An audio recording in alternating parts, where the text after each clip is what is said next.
infinito. Se Deus pudesse ser compreendido, esmiuçado totalmente, ele deixa de ser Deus. Que Deus é esse que uma mente limitada pode compreender de ponta a ponta?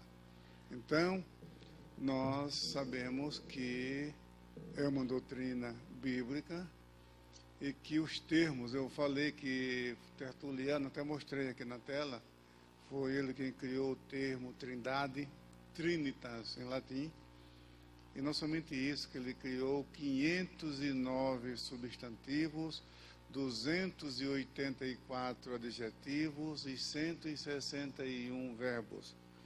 Isso está no livro do Alistair McGrath, no livro Teologia Sistemática, Filosófica e Histórica.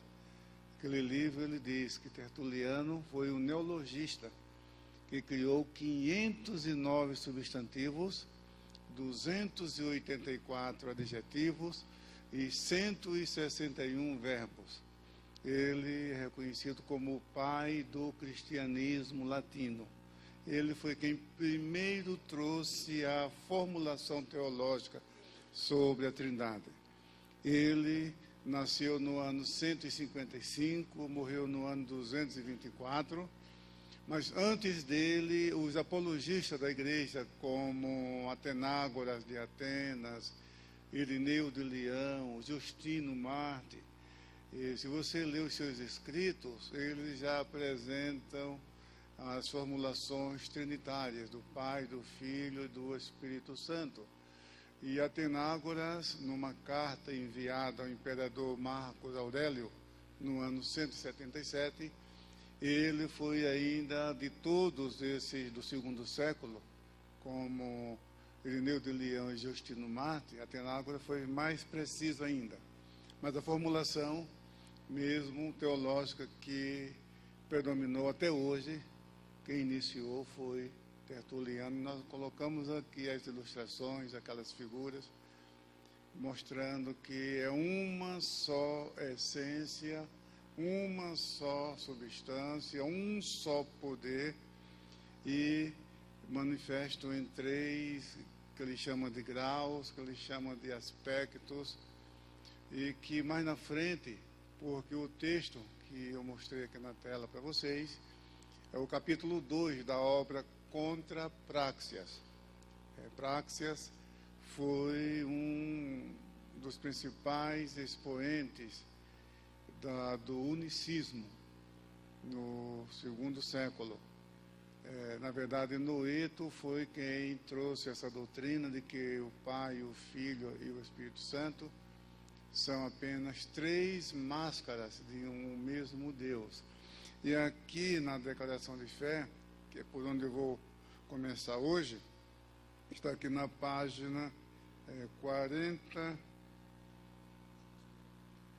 41, nós temos aqui a negação ao unicismo, unitarismo e triteísmo. Então veja, na página 41, negamos o unicismo sabelianista moderno, ou seja, que o Pai, o Filho e o Espírito Santo sejam três modos de uma mesma pessoa divina, porque está escrito que as três pessoas são distintas. E o versículo, e o número 8 aqui, essa nota, está citando o batismo de Jesus. Porque Jesus saía, está em Mateus capítulo 3, versículos 16 e 17. Jesus saía das águas do Rio Jordão, o Espírito Santo descia sobre ele em forma de uma pomba, e a voz falava do céu: este é o meu filho amado. Então aí, meus irmãos, é uma prova inequívoca de que as três pessoas são distintas. O Pai é uma pessoa, o Filho é outra e o Espírito Santo outra. E repito, o termo pessoa foi um termo que passou para o Ocidente. Quem iniciou, quem primeiro usou esse termo foi Tertuliano, porque na primeira formulação teológica sobre a Trindade, a primeira formulação trinitariana, ele usa o termo, ele usa grau, usa aspecto, Só isso que é o capítulo 2 da obra Contra Praxeas. Mas mais na frente, no capítulo 22, quando ele explica a criação, Gênesis 1 e 26, e disse Deus, façamos o homem a nossa imagem, conforme a nossa semelhança, ele explica esse versículo, e cita também, explica Gênesis 3 e 22, e disse Deus, eis que o homem é como um de nós. Então, o Tertuliano explica a trindade nessas passagens, no capítulo 22 de Contra Praxeas. Então, ele usa ali o termo pessoa, o termo latino persona, ou no plural personae. Então, e esse termo passou para o Ocidente até os dias de hoje. Muito bem. Agora, voltando no Praxeas, então, haviam três líderes unicistas na época. Primeiro foi Noeto, que era de Esmirna, hoje uma cidade da Turquia. E Noeto, ele trouxe uma doutrina que Tertuliano, em tom jocoso, chamou de patripassionismo, que era o patripassionismo. Pater, em latim, quer dizer pai. E passus, vem de patrio, que é sofrer, que é a doutrina do sofrimento do pai. Porque ele dizia que o pai foi crucificado e sofreu. Então, Tertuliano disse que Praxeas, que era discípulo de Noeto, trouxe duas doutrinas do demônio para Roma. A primeira é que ele baniu a profecia. E a segunda é que crucificou o pai e fez fugir, ele chamou Paráclito, né? Outras versões falam que fez voar o Espírito Santo, mas lá no latim está escrito afugentou. Né? Crucificou o pai e afugentou o Paráclito, é a expressão que ele usa. Então, isso mostrando que essa doutrina, que é conhecida como unicismo, essa doutrina não nega a divindade de Jesus, ela não nega a divindade do Espírito Santo. Qual a diferença do unicismo para o trinitarianismo? É que no trinitarianismo, Jesus é Deus. E no unicismo, Deus é Jesus. Preste atenção, isso não é simplesmente um jogo de palavras, não, tá? Isso é sério. Tá?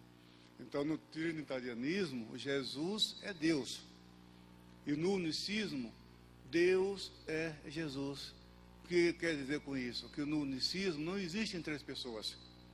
Então, na fórmula batismal, lá em Mateus 28, 19, quando Jesus diz batizando em nome do Pai e do Filho e do Espírito Santo, então ele diz que o nome do Pai, do Filho e do Espírito Santo é Jesus. Quer dizer, é uma interpretação muito, muito forçada. Mas essa doutrina, há uma diferença. Por isso que aqui, na Declaração de Fé, os irmãos prestem atenção que essas palavras, meus irmãos, são todas muito bem pensadas, elas foram discutidas, nada aqui está de graça, não. Foi pensando naquilo que a igreja prega, naquilo que a igreja acredita, que ela ensina, e para não deixar dúvida para os irmãos. Então, aqui eu falo do unicismo moderno, diz aqui o unicismo sabelianista e moderno, porque Sabélio foi o principal expoente dessa doutrina unicista. Então, o que eles diziam? Que Deus se revelou no Antigo Testamento como Pai. Isso manifestou no Novo Testamento como Filho e às vezes como Espírito Santo. Então, essa é a doutrina unicista conhecida como sabelianismo. Muito bem. Então, um discípulo de Praxeas atravessou o Mediterrâneo e foi para a região de Cartago, uma grande cidade romana, no norte da África, que Tertuliano pastoreava aquela igreja, e esse discípulo de Praxeas começou a pregar essa doutrina lá, e foi no ano 213 que Tertuliano reagiu e escreveu esta obra, intitulada Contra Praxeas. É um texto pequeno, não existe em português, mas já foi traduzida para o inglês para o espanhol, mas a versão espanhola que eu conheço foi feita por um colombiano, mas que é unicista, né? Então ele traduziu para criticar Tertuliano, mas deve ter essa obra em muitas outras línguas. Em português, Tertuliano não tem nada até agora, eu não sei porque nenhuma editora, geralmente quem publica os pais da igreja são as editoras católicas, porque para os católicos, os pais da igreja têm a mesma autoridade da Bíblia, e nós não reconhecemos dessa forma. Para nós, a autoridade é a Bíblia Sagrada, ela é a palavra de Deus, e os próprios pais da igreja, eles se debruçavam nos escritos apostólicos dos profetas para compreender o seu ensino. Nenhum dos pais da igreja arrogou para si esse status, essa autoridade. Não, eles se submetiam aos apóstolos. Então, nenhum dos pais da igreja hoje concordaria com aquilo que a Igreja Católica ensina. Conceder, reconhecer as autoridades dos pais da igreja. Até porque todos eles erraram. Não tem um pai só da igreja que não tivesse os seus erros, porque eles estavam num período de formação, da construção do pensamento cristão. Então, eles não acertaram tudo, eles deixaram, nos legaram realmente uma herança extraordinária. O pensamento teológico deles depois foi submetido pelos reformadores, Lutero, Calvino, Zwinglio, outros reformadores, submeteram o ensino da patrística, submeteram as escrituras sagradas. O que eles acharam que tinha fundamentação bíblica, eles aceitaram. O que não tinha fundamentação bíblica, eles rejeitaram. Então, não aceitamos a autoridade dele. Agora, sim, eles são importantes para nós, por quê?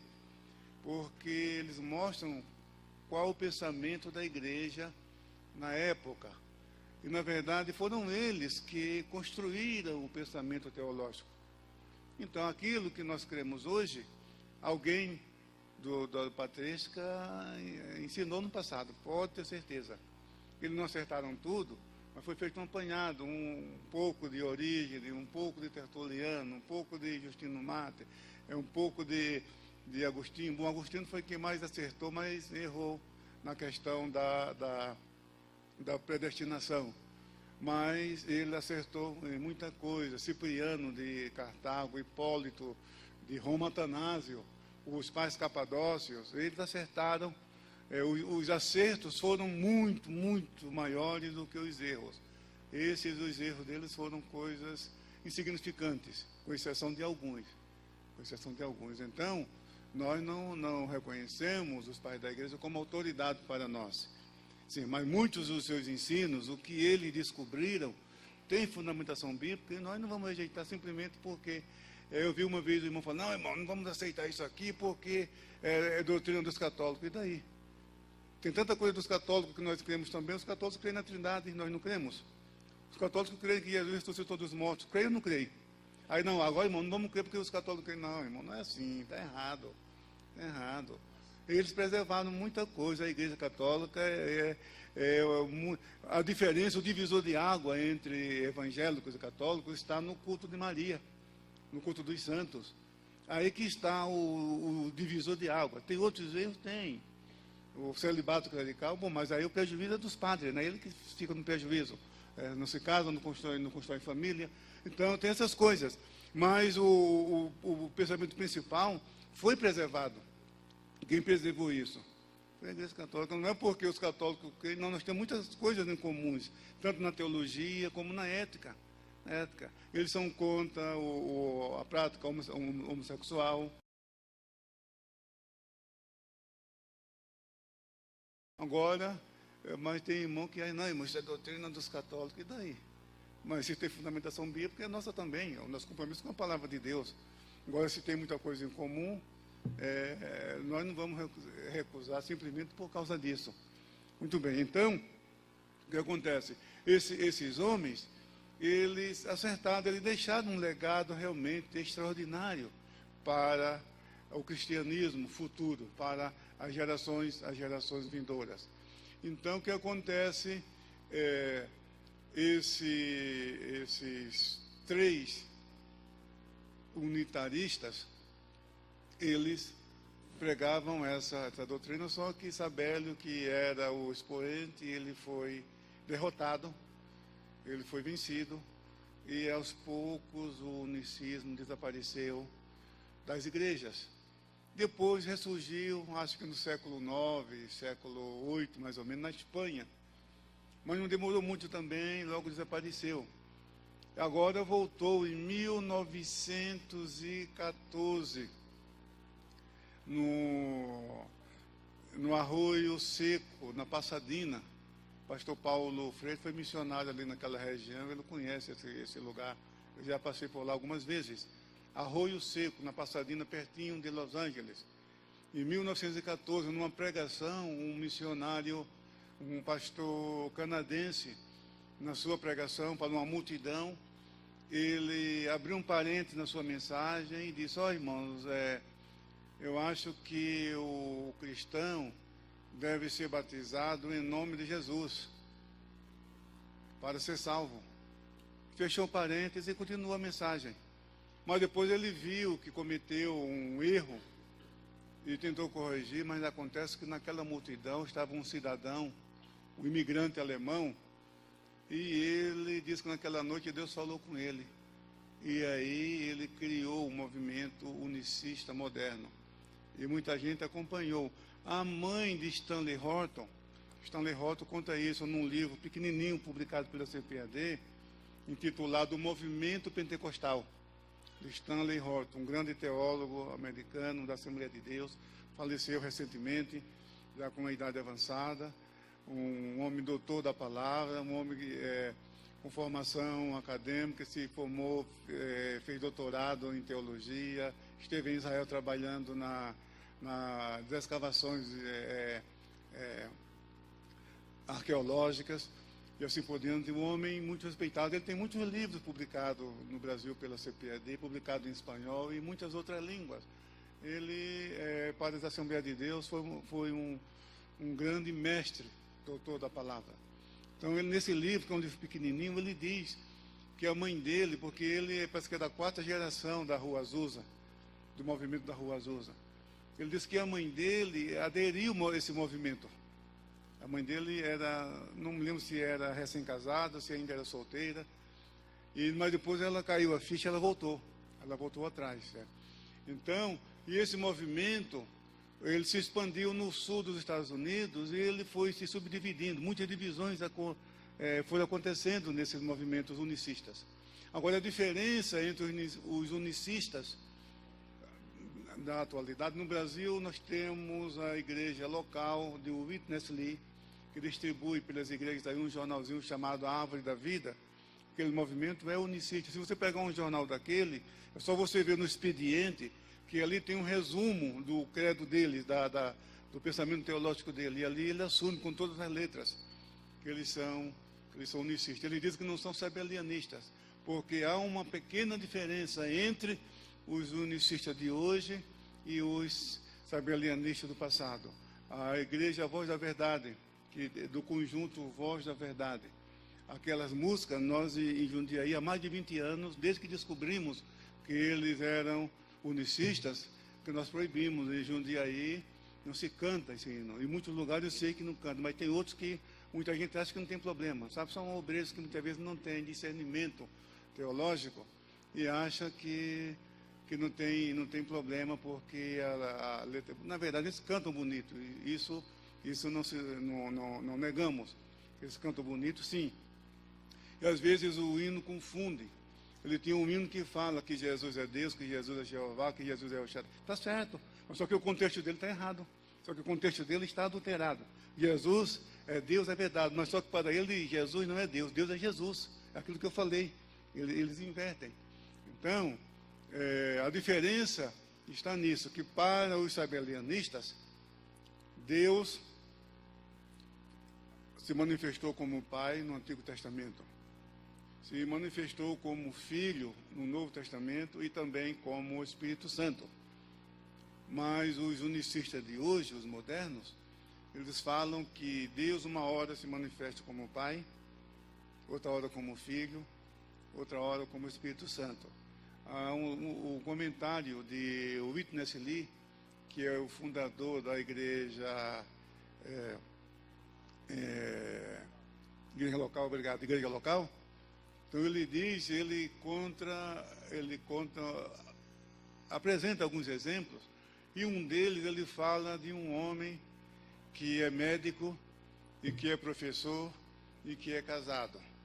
Então ele diz que esse mesmo homem em casa ele é pai, família, na faculdade ele é professor e no hospital ele é médico, mas é uma mesma pessoa. Então veja que analogia absurda. Então, ele fala que uma hora Deus se manifesta como Pai, outra hora se manifesta como Filho, outra hora se manifesta como Espírito Santo. Então tem essa múltipla manifestação de uma mesma pessoa. Então, essa é a diferença. Para os sabelianistas, essas máscaras são eternas. E os atuais não, diz que eles mudam com frequência. Então, irmãos, aqui nós negamos o unicismo, sabelianista e moderno. Está falando que nós recusamos o unicismo lá de Noeto, do patripassionismo, de Práxias, do bispo Sabélio, que era de Roma, e também o moderno, que é o unicismo da Voz da Verdade, que é o unicismo da igreja local de Witness Lee, a igreja, o Tabernáculo da Fé de William Branham também, eles são unicistas. Então, esse é o unicismo moderno, que nós rejeitamos. Está aqui. Porque as três pessoas são distintas. Então, há inúmeras passagens na Bíblia que mostram isso. Um documento dessa natureza não dá para a gente fazer uma apresentação de todas as passagens bíblicas. Colocamos o batismo de Jesus, porque até as pessoas aí no mundo sabem. Quer dizer, todos os crentes conhecem o relato do batismo de Jesus. Até as pessoas no evangélico sabem. Jesus foi batizado no Rio Jordão, que o Espírito Santo desceu sobre ele, e a voz falou do céu: este é o meu filho amado, em quem me comprazo. Então, o exemplo que nós colocamos. Mas há outro, Jesus disse lá em João 8, 16, 17, está escrito na vossa lei, que o testemunho de dois homens é verdadeiro. Eu sou o que testifico de mim mesmo, e de mim testifica também o Pai que me enviou. Olha aqui, irmão, pode existir um texto mais claro do que esse, que Jesus é uma pessoa e o Pai é outra? Não existe. Não existe. Muitas outras. A oração de Jesus em João 17. Pai, glorifica o teu filho, para que teu filho glorifique a ti. Então, eu glorifiquei na terra. Então, começa ali um diálogo, é um relacionamento. Os capítulos 14 ao 16, que é o capítulo do Espírito Santo, ali um relacionamento, eu, tu, ele. Jesus fala do Consolador, fala do Pai, eu enviarei, rogarei ao Pai, ele enviará outro Consolador. É um relacionamento, uma linguagem, eu, tu, ele.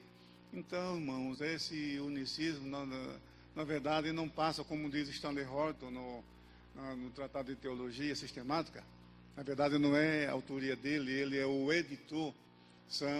Os capítulos são de diversos autores pentecostais da Assembleia de Deus, e ele é o editor. E um desses editores fala que o unicismo é uma charada teológica. Porque se o unicismo é verdadeiro, Jesus ofereceu sacrifício a quem? Porque ele ofereceu o seu sacrifício pelos nossos pecados. Ele ofereceu esse sacrifício a quem? Se ele é Pai, se o Pai padeceu na cruz, como dizia Noeto, então ele ofereceu o sacrifício para quem? Então, realmente uma doutrina herética, não tem fundamentação bíblica. Então, meus irmãos, é bom que a igreja conheça. Então, aqui não vamos citar nome de nenhuma seita, de nenhum grupo, de nenhum movimento, mas aqui define: nós recusamos o unicismo, definimos o que é o unicismo, e apresentamos a base bíblica por que recusamos. Aí, em seguida, o que vem? Está aqui, ó. Negamos também o unitarismo. pois essa doutrina afirma que somente o Pai é Deus, negando assim a divindade do Filho e do Espírito Santo, ao passo que as Escrituras Sagradas ensinam a divindade do Filho e do Espírito Santo. A nota número 9 tem aí pelo menos uma referência bíblica para cada declaração dessa. A primeira está em João 1, versículo 1. No princípio era o Verbo, e o Verbo estava com Deus, e o Verbo era Deus. Muito bem. Mostrando que o Filho é Deus. E o Espírito Santo, aquela passagem de Atos capítulo 5, que nós já lemos aqui, e mais de uma vez, aquele diálogo de Pedro com Ananias. Ele fala que Ananias mentiu ao Espírito Santo e depois diz que não mentiu aos homens, mas a Deus. Usando termos, está na tela, né? Então, está aí na tela, obrigado, não sabia. Bom, o Iazar está aí, muito bem. Então, está aqui na tela. Muito bem, então, o que acontece? O unitarismo, aí vem a definição, o unitarismo nega a divindade do Filho e a divindade do Espírito Santo. E isso também vem desde a antiguidade. Isso começou com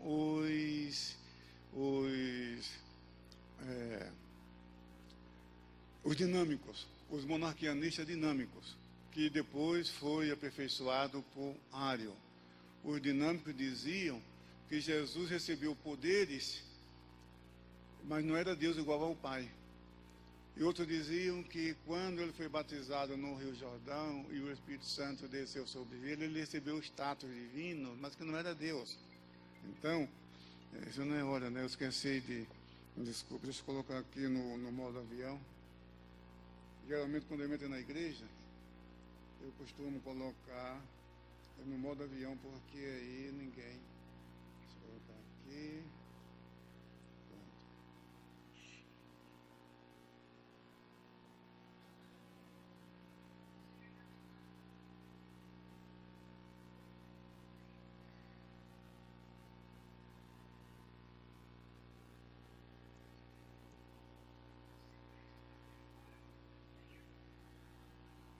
Modo avião, né, ainda vai incomodar mais, me desculpe, viu? Eu não tenho, sou muito cuidadoso quanto a isso. Na verdade, de um dia aí, chego na igreja, deixo o celular no carro, eu não entro na igreja. Eu me lembro, quando aceitei a Jesus, no tempo antigo, lá em Jerusalém, acho que em Ismael, você lembra? Tinha lá um versículo assim na frente, guarda o teu pé quando entrares na casa de Deus, né? Eclesiastes, né? Então, se Salomão vivesse hoje, ele ia dizer, desliga o teu celular quando entrares na igreja, né? É a mesma coisa que ele está dizendo, que está ali, entendeu? Então, sou muito cuidadoso quanto a isso. Se chego na igreja, eu deixo o celular no carro. E, às vezes, eu tenho que entrar com o tablet, que aqui eu tenho as Bíblias, eu tenho aqui a Vulgata Latina, tenho a Septuaginta, tenho o Antigo Testamento Hebraico, tenho as versões em português, a Nova Versão Internacional, as versões de Almeida, a tradução brasileira, então, me faz muita falta. E, às vezes, eu preciso de um versículo, então eu vou aqui, eu acho. Então, eu não tenho como deixar isso no carro também, que é uma ferramenta. Então, quando eu cheguei, coloquei o celular no modo avião. Mas tocou aqui, né? Então, acho que é simultâneo, né? Então, eu fechei a boca lá, mas não consegui fechar a boca aqui, né? Muito bem. Mas me desculpe, mas vamos lá. Então, o que acontece?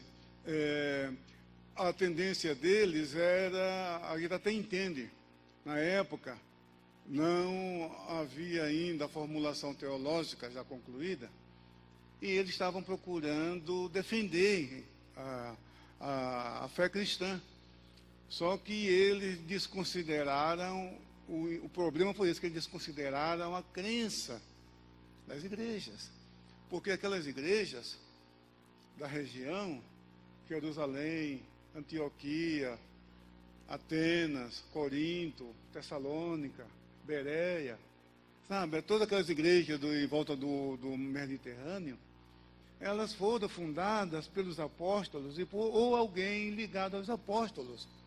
Então, eles tinham que entender que aqueles ensinos não eram invenção de A ou B, era um ensino que já vinha dos apóstolos. Então, era isso que eles tinham que entender, mas eles desconsideraram isso. Esse foi o problema deles. Eles queriam defender o monoteísmo. e sacrificou a divindade de Jesus, a divindade bom, o Espírito Santo nem foi discutido nessa época. Antes de Nicéia, o Espírito Santo só aparecia nos debates, mas o foco era Jesus. Então, Ário, no ano 318, em Alexandria, no Egito, foi que realmente ele formou muitos discípulos, porque ele era um homem carismático. E quando ele trouxe a doutrina, ele dizia que houve tempo em que o filho não existia, que somente o pai era ingênito, usando a linguagem que ele usava, ingênito quer dizer ingerado. E era uma interpretação da doutrina subordinacionista de Orígenes. O que é isso? Orígenes, um teólogo dos mais controvertidos da antiguidade, que nasceu no ano 185, morreu no ano 254, numa prisão em Tiro, foi torturado até a morte. Um homem que escreveu muita coisa. Comentários bíblicos, Gênesis, e aí por diante, Novo Testamento. E em português temos 2 livros dele. Temos um contra Celso. Celso era um crítico dos cristãos, que acusava os cristãos, e embora Orígenes não fosse contemporâneo dele, que ele morreu antes talvez até antes do nascimento de Orígenes, mas Orígenes refutou as críticas de Celso, as críticas anticristãs. Mas ele escreveu também o tratado sobre os princípios. Mas só que esse documento, esse livro, não foi preservado em grego. O que sobreviveu foi tradução do latim, e quem traduziu diz que substituiu muita coisa dele, então não é confiável. Eu li com muito cuidado Orígenes, e ele fala muitas vezes, olha, esse é meu... Ele tem algumas coisas esquisitas, sabe? Tem ali muita coisa que dá até arrepio, sabe? Mas ele tem acertos também. Ele tem acertos. Mas só que ele fala, esse é meu pensamento. Vocês pesquisam, quer dizer, ele não dogmatiza, ele não coloca como uma doutrina da igreja. Ele fala, olha, esse é o meu pensamento, eu acho que é assim. Mas vocês, se você me apresentarem uma ideia melhor, vocês procurem. Então, em muitos pontos deles, ele não era uma doutrina da igreja, até porque, na época, a autoridade eclesiástica era local. O primeiro documento que serviu como um documento universal e legal foi o Credo Niceno, porque ali teve a participação de 318 bispos, tanto do Oriente e do Ocidente.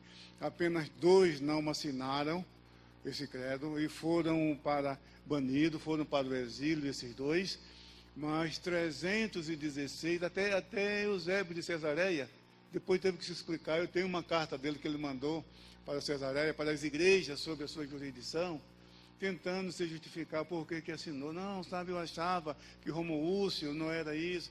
Na verdade, ele vê o constrangimento.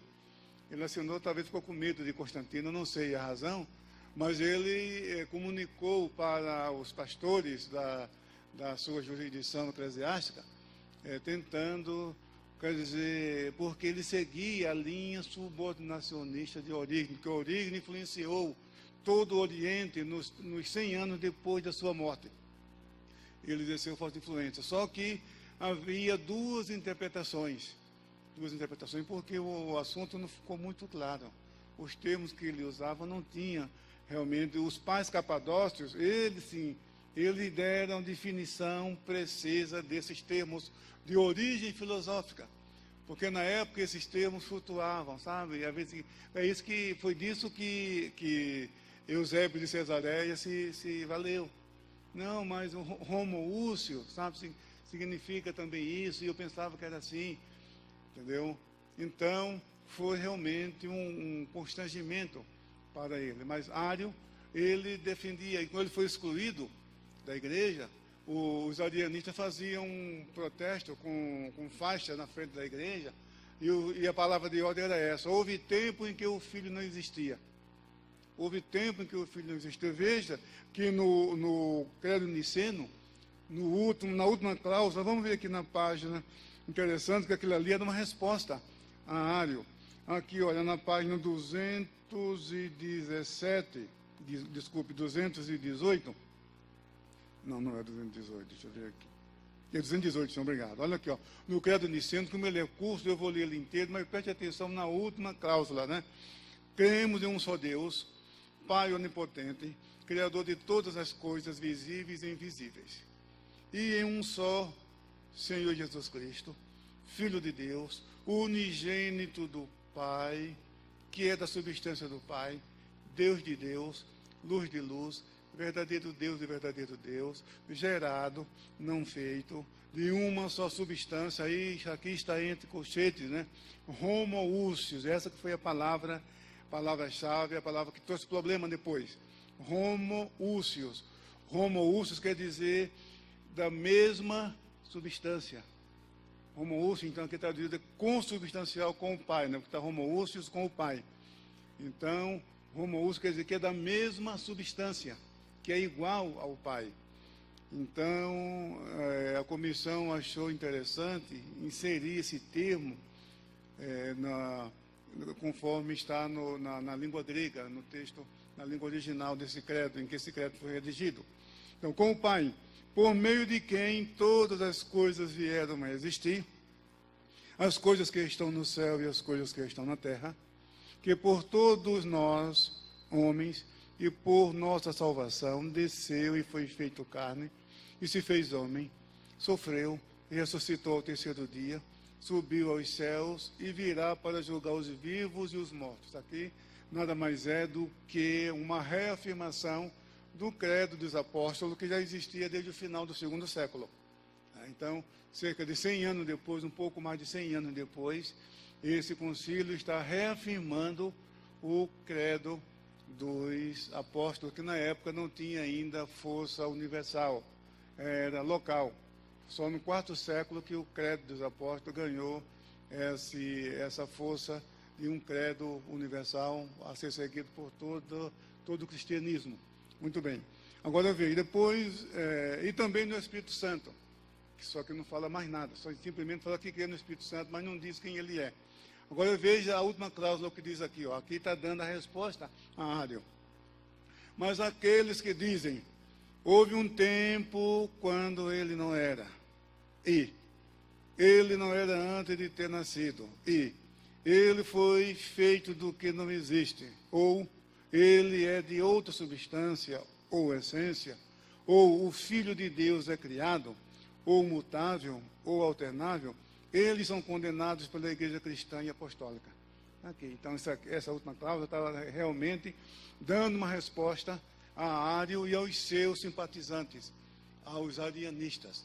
Isso aqui já é o ano 325. Então, aí foi reafirmada de maneira legal e universal para todas as igrejas, porque antes, interessante, a Testemunha de Jeová costumam criticar a doutrina da Trindade, dizendo que é uma doutrina do credo niceno. Mentira, porque o credo niceno não tratou da Trindade, tratou da identidade de Jesus, da divindade de Jesus. É a primeira mentira das Testemunhas de Jeová.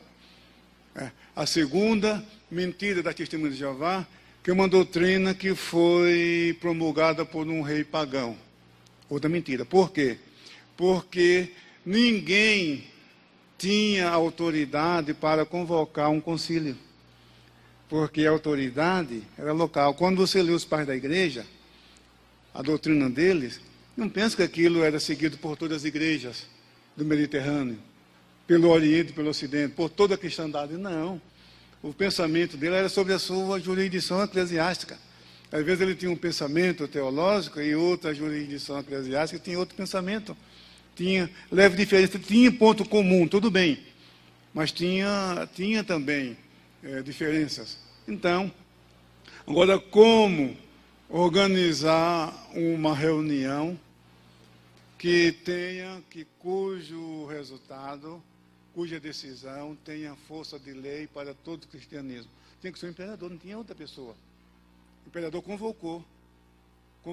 Aí sim, aí os bispos foi que tomaram a decisão, discutiram, debateram, chegaram à conclusão e ele sancionou. Então, o concílio de Constantinopla, 381, foi convocado pelo imperador também. Concílio de Calcedônia foi convocado pelo imperador, porque a doutrina só tinha reconhecimento universal se viesse de um concílio, com a participação desses bispos. Como que uma igreja local toma uma decisão, como que os outros vão seguir o mesmo caminho? Não faz sentido isso. E antes de Nicéia não existia isso. Não existia. Então havia necessidade, mas a decisão não foi de Constantino. É claro que ele tem influência, mas depois ele voltou atrás. Diz a testemunha de Jeová não conta. Atanásio foi banido 5 vezes. 5 vezes ele foi exilado. Os escritos de Atanásio foram produzidos no exílio, exilados. Então, a gente precisa muito cuidado, porque esses agentes da mentira ficam enganando o povo por aí. Nem eles sabem também, tá? Eles estão enganando e sendo enganados. Muito bem, então aqui temos no concílio, no credo niceno, a resposta aos arianistas. Essa doutrina é a chamada doutrina unitarista, que defende o monoteísmo, mas nega a trindade. Então, nega a divindade de Jesus e nega também a divindade do Espírito Santo. Então, as Assembleias de Deus, não somente a Assembleia de Deus, as igrejas evangélicas, as igrejas protestantes, todas negam o unitarismo, não somos nós apenas, né? E, na verdade, a nossa teologia, boa parte dela vem da Reforma. O segundo concílio das Assembleias de Deus, em 1916, ficou determinado que as Assembleias de Deus seguiria a doutrina da Reforma, salvo alguns detalhes, e a ética de Wesley, a doutrina da santidade de João Wesley. Então, isso que ficou decidido. E naquela reunião, os unicistas estavam lá. Porque no primeiro concílio, em 1914, em Arkansas, eles estavam lá, os unicistas. Aí, no segundo concílio, 2 anos depois, que foi o concílio das Assembleias de Deus nos Estados Unidos, que definiu a teologia assembleiana, então ficou definido que ia seguir a doutrina da Reforma, com algumas exceções, como a doutrina da igreja, o batismo, a doutrina escatológica, esses pontos, mas os pontos principais seriam da Reforma. E os unicistas se retiraram da reunião, eles nem ficaram até o fim da reunião, eles se retiraram. Então, a doutrina da Trindade ficou definida ali, que já era uma doutrina que, ainda que inconsciente, a igreja já defendia. Muito bem. Então, o que acontece, a doutrina da Trindade foi definida no concílio de Constantinopla, primeiro concílio de Constantinopla, no ano 381. Ali sim, ali fala com todas as letras quem é o Espírito Santo. Então nós temos aqui, continuando. Bom, então negamos também o unitarismo, pois essa doutrina afirma que somente o Pai é Deus, negando assim a divindade do Filho e do Espírito Santo, ao passo que as Escrituras Sagradas ensinam a divindade do Filho e do Espírito Santo. Então, já citei a referência que foi colocada na tela. Também negamos o triteísmo, ou seja, que existam 3 deuses separados, pois a Bíblia revela que revela a existência de um único Deus verdadeiro. Aqui sim, as citações são diretas, né? Há um só Deus e que não há outro além dele. Marcos 12, 32. Quando Jesus recitou os 12 grandes mandamentos, quando ele concluiu, os rabinos disseram: bem disseste, mestre, que há um só Deus e que não há outro além dele. Está nessa passagem de Marcos. Outra citação de Paulo: todavia para nós há um só Deus. 1 Coríntios 8, 6. Essa doutrina monoteísta tem implicação para a salvação.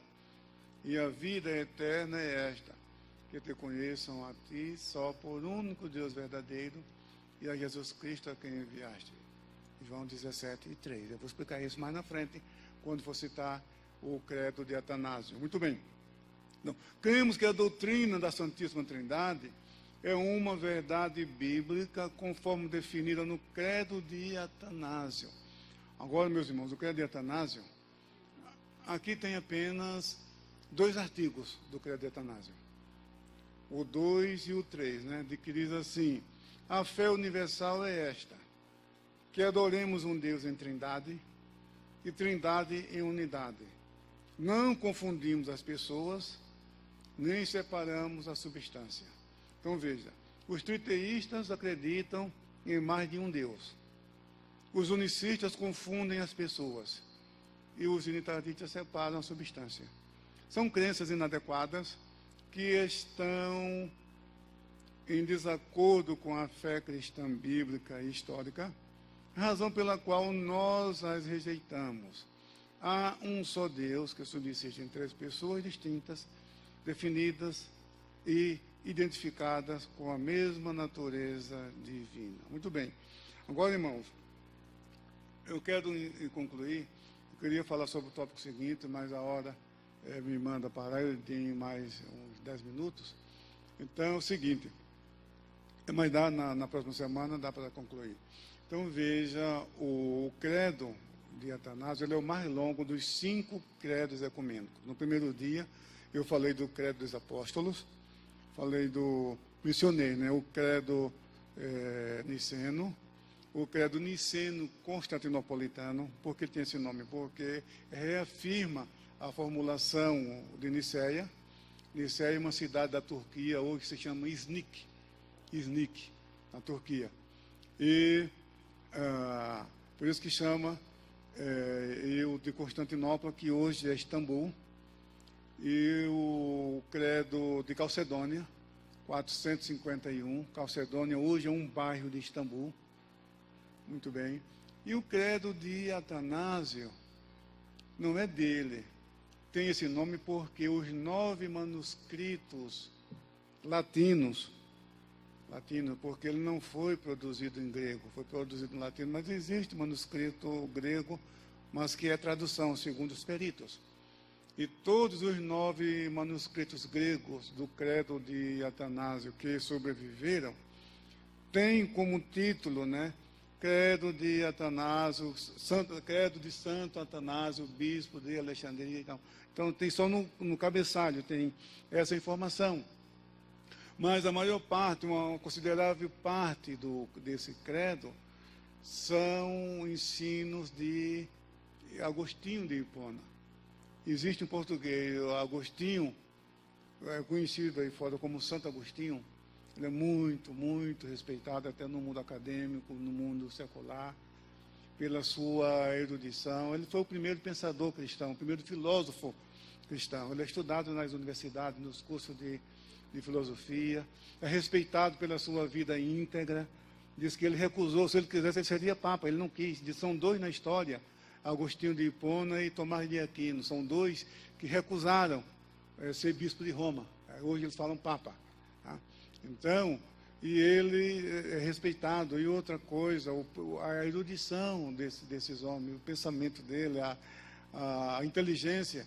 Então, ele é muito respeitado. E nesse livro sobre a Trindade, existe em português, publicado pela editora Paulus.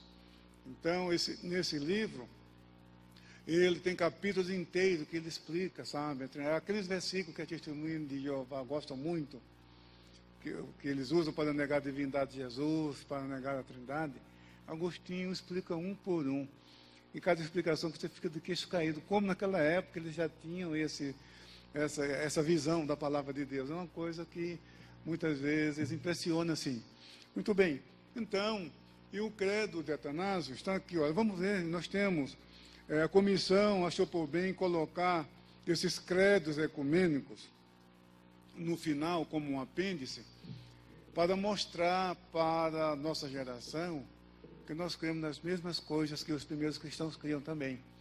Porque esse foi o argumento de Lutero. Quando foi publicada a Confissão de Fé dos luteranos, ele, na verdade, antes da Confissão de Fé, a Confissão de Augsburgo de 1530, mas em 1529, Lutero escreveu um catecismo, porque ele ficou assustado com a tamanha ignorância do povo, ignorância na palavra de Deus. Então é chamado Catecismo Menor, ou o Breve Catecismo, que é um sistema de pergunta e resposta, que é muito prático. principalmente para ensinar as crianças na igreja.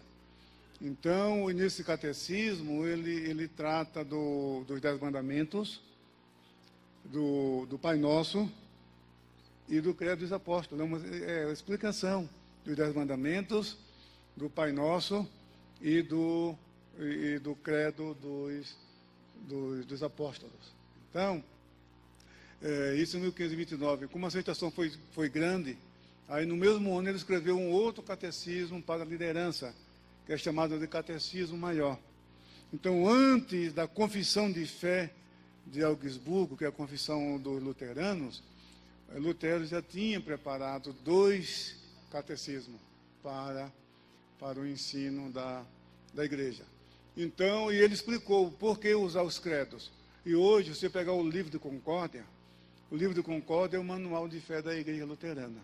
O manual de Concórdia tem ali o catecismo maior, tem o catecismo menor, tem a confissão de Augsburgo, tem um comentário da confissão de Augsburgo, porque quem preparou a confissão de Augsburgo foi Felipe Melanchthon, que era um assistente de Lutero, que era professor de grego, era a única pessoa que Lutero confiava nessa área de língua grega. Morava pertinho, eu estive na casa dele, visitando Berlim um tempo desse, e eu senti o desejo de ir lá, e visitei lá o local onde Lutero morou, que era um mosteiro, que hoje é um museu muito importante. 2 casas depois está a casa de Felipe Melanchthon, que é um museu também, só que um museu menor. Então, foi Felipe Melanchthon que redigiu a confissão de Augsburgo. E o próprio Felipe Melanchthon, na verdade o nome dele não é esse, né? Melanchthon é uma palavra grega que quer dizer terra preta, porque o nome dele em alemão significa terra preta. E o tio dele, que era um humanista famoso, foi o primeiro cristão a escrever uma gramática da língua hebraica, do hebraico bíblico, era tio de Felipe Melanchthon. Então ele brincando chamava o sobrinho de Melanchthon, porque Melanchthon em grego quer dizer terra preta. E o sobrenome de Felipe em alemão também significa terra preta. Aí ele passou para a história com o nome de Felipe Melanchthon. Então ele substituiu, quando Lutero morreu em 1546, foi Felipe Melanchthon que sucedeu Lutero na liderança da igreja. Então, e nesse livro de Concórdia, consta tanto a confissão de Augsburgo, como o comentário dessa comissão, a Liga Esmalcádica também está ali, o livro de... toda a teologia luterana está nesse livro de Concórdia. E lá tem, só que ele traz ali 3 credos. Ele traz o credo dos apóstolos, traz o credo niceno-constantinopolitano. Ele não colocou o credo niceno porque o conteúdo do credo niceno está dentro do credo niceno-constantinopolitano. E o credo de Atanásio, ele não coloca o credo de Calcedônia, o credo de Atanásio. Muito bem. Então, e ele argumenta, ele usa isso para mostrar, porque os católicos acusavam os protestantes de heresia, de doutrinas heréticas, tanta coisa. O objetivo era mostrar para aquelas pessoas que os luteranos acreditavam nas mesmas coisas que os primeiros cristãos. Então aí tapava a boca dos católicos, né? Como você está dizendo que ele está ensinando a heresia, se ele está querendo o credo dos apóstolos que vocês recitam na missa? Eles recitavam o credo dos apóstolos na missa. Como você pode dizer uma coisa dessa? Então isso aí foi uma arma poderosa que os luteranos usaram no século XVI. E a comissão achou por bem colocar também esses credos antigos, para que não somente, hoje os católicos não fazem mais esse tipo de acusação, mas para mostrar para a sociedade, para as autoridades e até para a igreja, que nós cremos basicamente nas mesmas coisas que os primeiros cristãos. Tem alguma coisa diferente que na própria declaração de fé que te explica isso. Muito bem. Então veja, o credo de Atanásio é o maior de todos eles. São 44 artigos de fé. Está na página 221. Olha aqui, lemos o seguinte. Todos têm? Quem tem o credo, a declaração de fé? Levanta a mão, vamos ver. Ih, todo mundo tem. Que bom, que bênção. Então vamos lá. Todo aquele que quer ser salvo, antes de tudo, deve professar a fé cristã. Na verdade, no grego, se bem que o credo de Atanásio foi redigido em latim, por um autor anônimo no sul da França, no ano 500. Essa é a data que os críticos descobriram. Os demais foram escritos em grego. O credo dos apóstolos, as duas edições em grego e também em latim. E o credo niceno, o credo constantinopolitano foram redigidos em grego. O credo de Calcedônia também foi redigido em grego. Tá? Então, quando eu falo da igreja cristã que está aqui, no grego está a igreja católica, porque católica na época significava cristão. Tá? Porque se a gente coloca a igreja católica nesses credos aí, vai arrebentar com tudo. Né? E alguém quis questionar isso na convenção, e eu expliquei, não, irmãos, aqui a palavra católica, o sentido dela se perdeu com o tempo. Quem primeiro usou esse termo católico para a igreja foi Inácio, o bispo de Antioquia. Inácio apacentou a igreja de Antioquia do ano 70 ao ano 110. Ele foi morto, ele foi martirizado no ano 110. 40 anos pastoreou a igreja de Antioquia da Síria. Provavelmente conheceu Paulo, porque Paulo morreu, foi executado no ano 68. E Inácio apacentou a igreja a partir do ano 70, talvez na sua adolescência, pelo menos, ele tivesse conhecido pessoalmente o apóstolo Paulo. Então, dois termos importantes que se usa hoje, que foi ele que trouxe à tona, foi quem primeiro usou, quer dizer, escreveu. Talvez antes dele a igreja já usasse, mas não tinha escrito. Foi o termo cristianismo, foi ele, é a criação dele. Ou seja, não sei se é a criação dele, ninguém sabe. Talvez já era usado. Foi o primeiro escrito, o escrito mais antigo que traz a palavra cristianismo, é o escrito de Inácio, de Antioquia. E a palavra católico, que católico vem da preposição grega katá, que quer dizer conforme, de acordo, e holos, quer dizer inteiro, todo. Lembra da saúde holística que eles falam, né? Holística quer dizer a saúde do todo.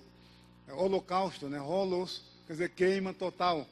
Holocausto. Então, rolo quer dizer inteiro. Então, católico, católico, quer dizer o todo, segundo, conforme o todo, literalmente é isso.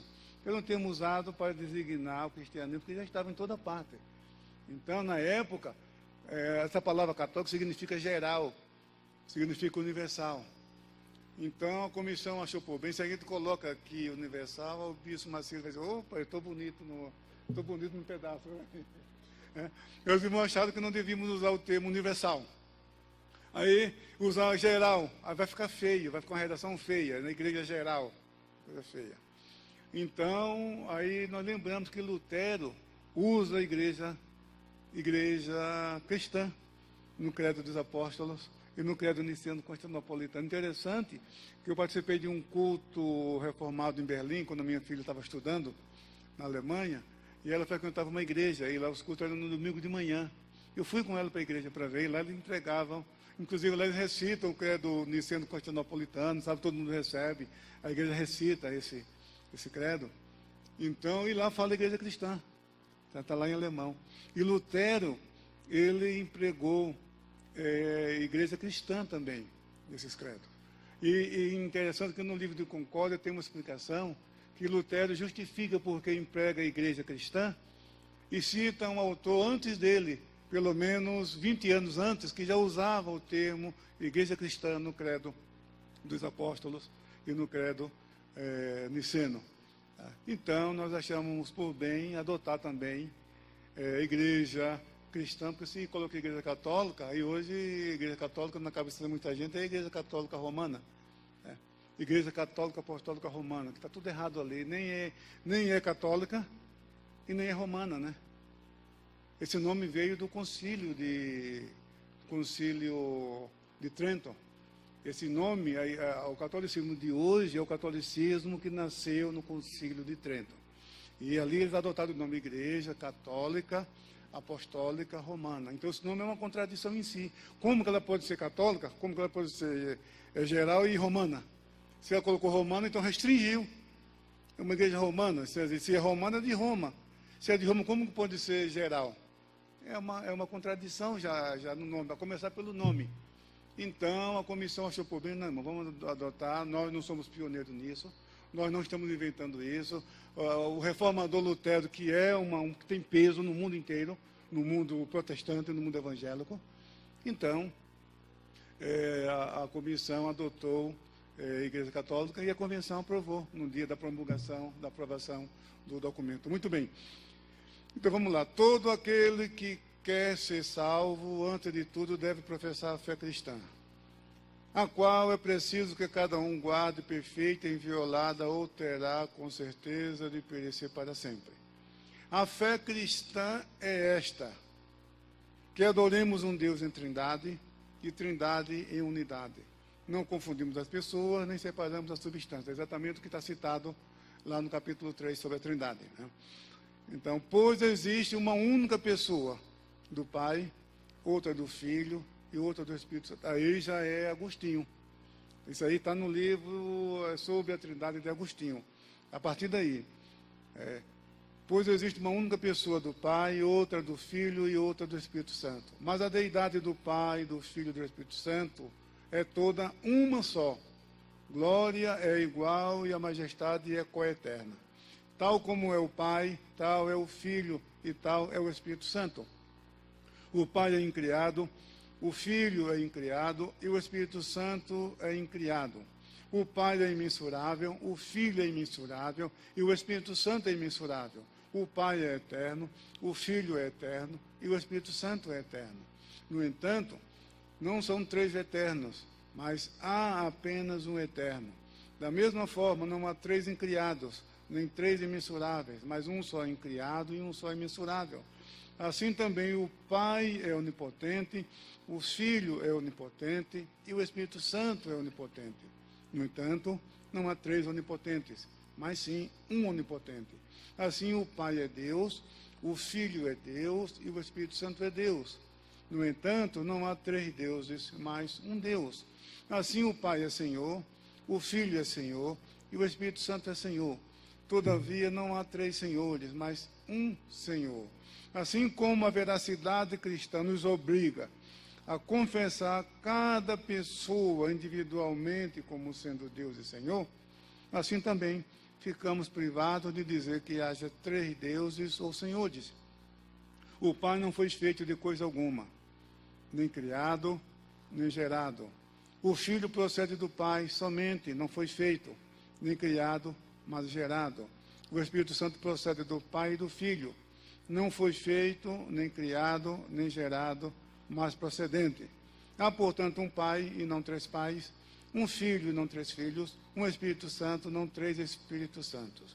E nessa trindade não existe primeiro nem último, maior nem menor, mas as três pessoas são coeternas, são iguais entre si mesmas, de sorte que por meio de todas, como acima foi dito, tanto a unidade na trindade como a trindade na unidade deve ser adorada. Agora, o que causa espanto, não vai dar tempo que eu vou encerrar aqui, é que ele fala que para ser salvo tem que crer nisso. Tá? Aqui, olha, no versículo, no artigo seguinte, ele fala, portanto, quem quiser ser salvo, deve pensar assim a respeito da trindade. Tá? E logo no começo ele já começa assim também, né? Quem quer ser salvo, entendeu? Então, mas tem fundamentação bíblica. Cada declaração dessa, irmãos, tem fundamentação bíblica. É um documento muito bem elaborado, mas é um documento que fala da trindade de maneira explícita e usa o termo trindade, porque o credo niceno-constantinopolitano é trinitário, mas não usa o termo trindade, mas fala que o Espírito Santo é Senhor da igreja, e é um com o Pai, não usa o termo consubstancial, porque como o termo homoúcio deu muita dor de cabeça, Basílio de Cesareia, ele procurou usar uma linguagem bíblica o máximo possível, se esforçou muito para excluir dos seus escritos os termos filosóficos. Procurou usar uma linguagem bíblica. E o que acontece no credo niceno, constantinopolitano, É uma aproximação de uma linguagem bíblica. E aí surge um probleminha, onde ele fala que o batismo purifica, né? O batismo diz aqui, deixa eu ver, usando as palavras do próprio credo, que está na página 219, diz assim, confessamos confessamos um só batismo para a remissão dos pecados, porque está usando a linguagem bíblica. Só que o batismo é uma doutrina que foi interpretada de maneira errônea desde o princípio. Quer dizer, o princípio da patrística, no segundo século.